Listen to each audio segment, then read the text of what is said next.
Development commission, ये एक नया प्रयोग हमने अपनी सरकार में किया था।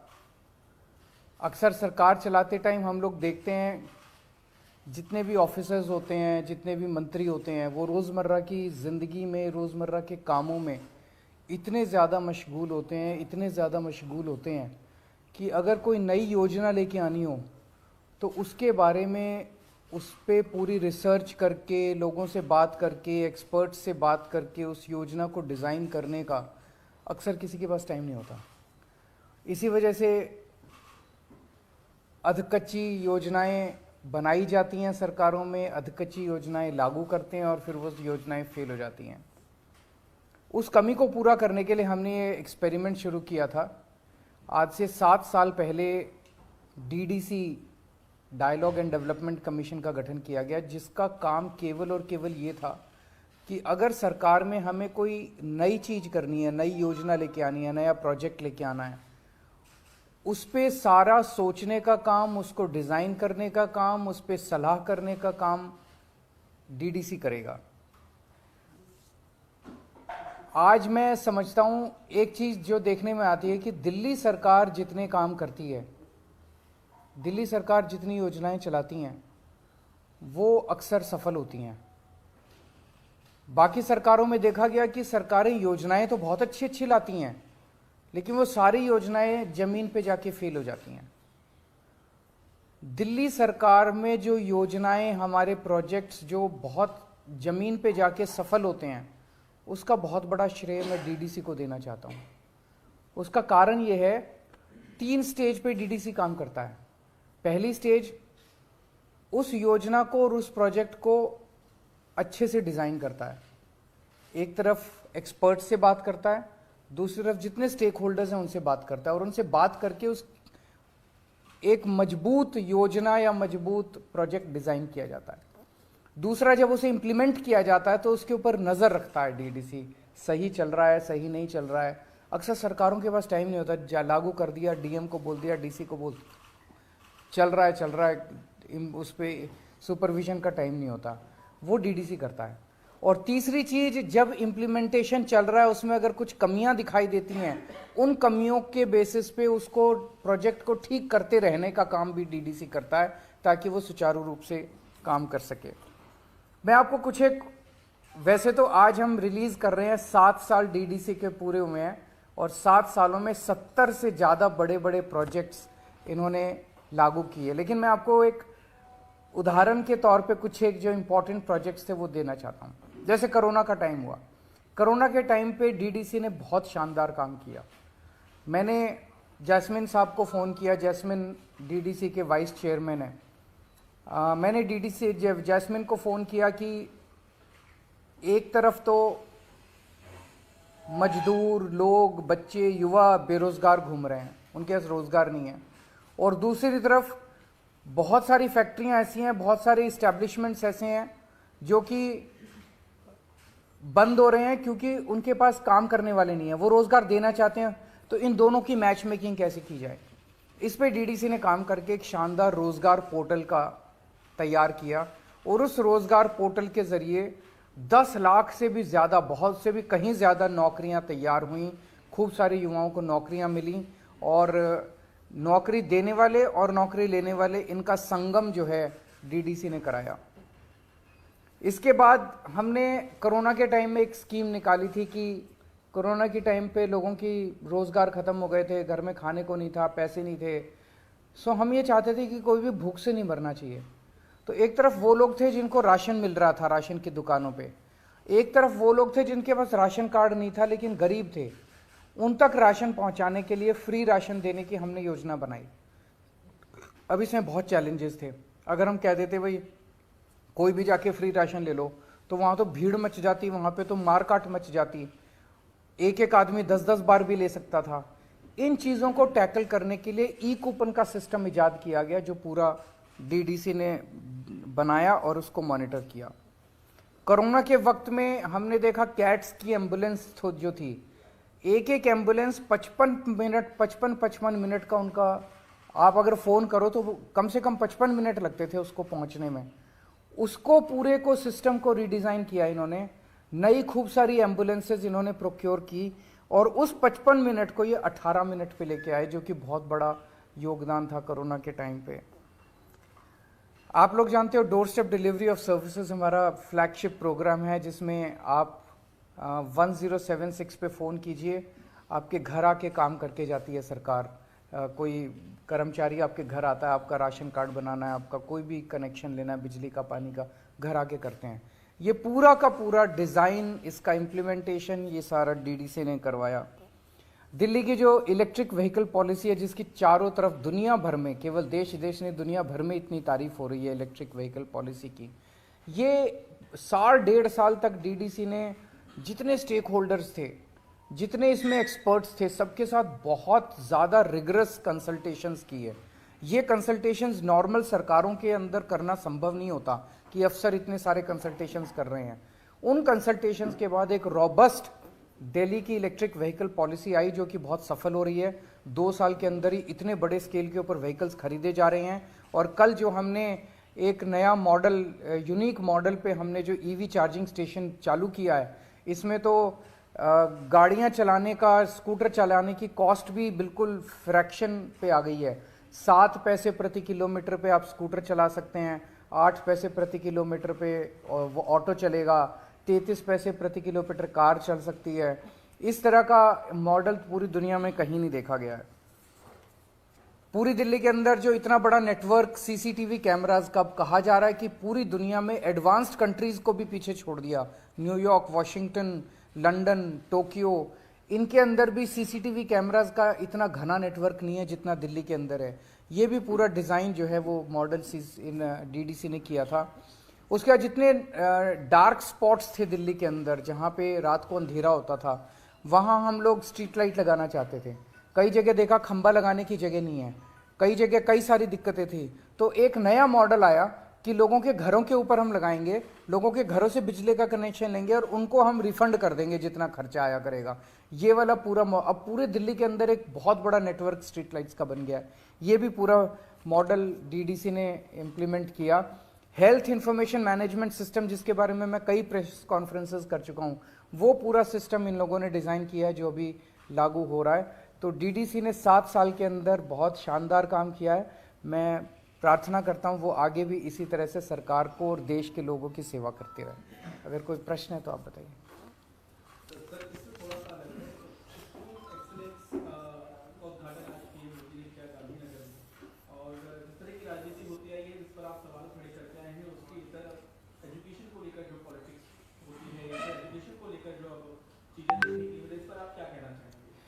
आज मैंने देखा प्रधानमंत्री जी एक स्कूल में गए, वो एक बच्चे के साथ क्लासरूम में बैठे, उन्होंने अपने भाषण में भी शिक्षा के ऊपर और सरकारी स्कूलों की दशा के ऊपर काफ़ी कुछ बोला। मैं बेहद प्रसन्न हूँ कि 75 साल के बाद ही सही, लेकिन सरकारी स्कूलों के, देश के सरकारी स्कूलों की हालत और गरीबों की शिक्षा जो है वो मेन स्ट्रीम राजनीति के अंदर चर्चा का विषय बनी है।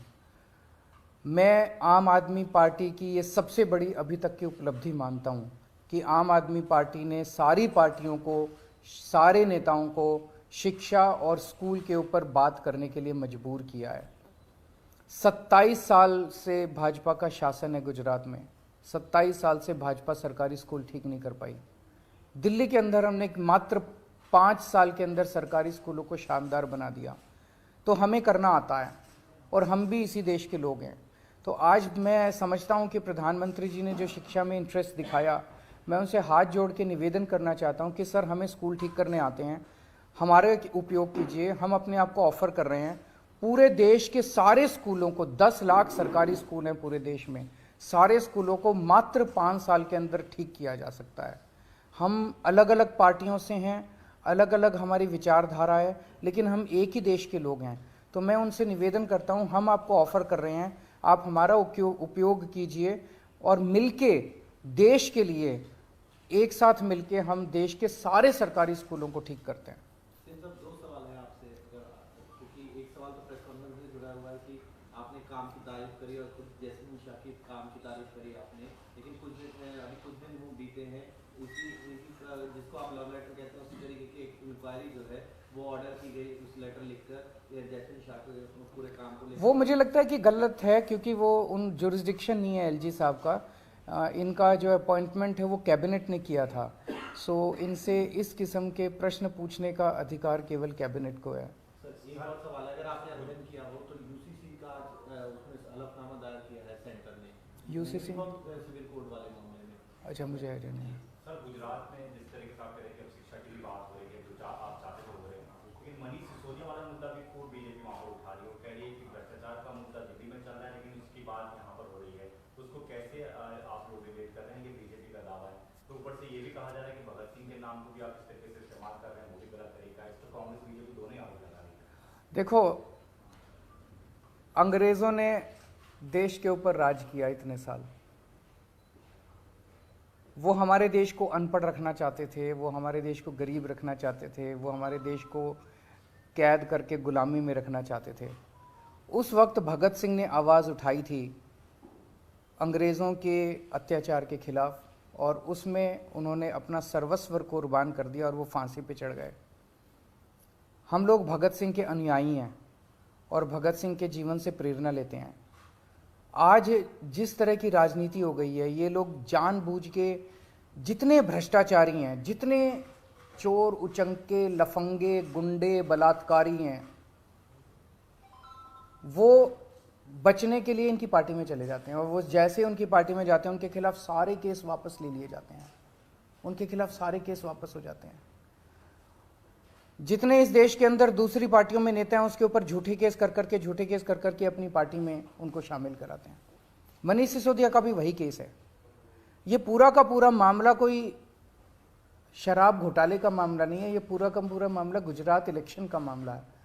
मनीष जी को कई बार प्रेशराइज किया गया है कि वो अपनी पार्टी छोड़ के, आम आदमी पार्टी छोड़ के उनकी पार्टी में शामिल हो जाएं, तो उनके ऊपर सारे केस वापस ले लिए जाएंगे, उनको दिल्ली का सीएम बना दिया जाएगा, केजरीवाल सरकार को गिरा दिया जाएगा। इसलिए ये सारा काम चल रहा है। अगर मनीष सिसोदिया ने कुछ गड़बड़ की है तो उनके यहाँ रेड में कुछ क्यों नहीं निकला? उनके यहाँ इतनी रेड हो गई, 14 घंटे रेड चली, 9 घंटे उस दिन इन्होंने परसों इंटेरोगेशन किया, 13 घंटे पहले उनके घर में उन्होंने इंटेरोगेशन किया था, उसमें कुछ नहीं निकला, बैंक लॉकर में कुछ नहीं निकला। फिर ये सीबीआई वाले उनके गांव गए, गांव में पता किया भी कोई ज़मीन खरीदी हो मनीष सिसोदिया ने, वो कुछ नहीं। उसके पल्ले फक्कड़ आदमी है, उसके पल्ले धेला है नहीं। कह रहे हैं इतना बड़ा घोटाला किया, घोटाले का पैसा कहाँ है? तो सब कुछ फर्जी है, सब कुछ फर्जी है। केवल और केवल प्रेशर बनाने के लिए मनीष सिसोदिया को, उसको कहा जा रहा है कि देखो सतिंदर जैन पे भी तो कोई केस नहीं है, वो भी तो झूठा केस है, उस पर 6 महीने हो गए जेल में। तो मनीष सिसोदिया जेल जाने से नहीं डरता, सतिंदर जैन जेल जाने से नहीं डरते। इसलिए हम कहते हैं कि ये आज के भगत सिंह हैं।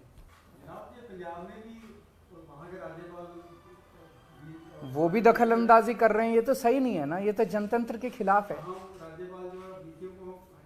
ये पहली बार जनतंत्र के अंदर 70 साल में देखा जा रहा है कि किस तरह से उपराज्यपाल और राज्यपाल के जरिए ये लोग चुनी हुई सरकारों के अंदर, इस तरह से तो जनता चुन के आती है, जनता चाहती है भाई ये आदमी मेरा अनुयायी वो करे, मेरा नेता है और ये हमारा सॉल्व करे।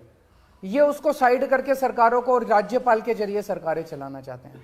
ये तो जनतंत्र के संविधान के खिलाफ है। आप गुजरात हो गए हैं, अभी किस तरीके की प्रधानमंत्री नरेंद्र मोदी भी लगातार कैंपेन कर रहे हैं और आज भी उन्होंने बहुत सारी घोषणाएं की हैं, उन घोषणाओं को किस तरीके से देखते हैं? क्योंकि पीएनजी, मैं तो देखो बार बार गुजरात के लोगों को एक ही बात बोल रहा हूँ, ये लोग जाते हैं कहते हैं हमने 30,000 करोड़ का पैकेज दिया, 30,000 करोड़ का पैकेज दिया।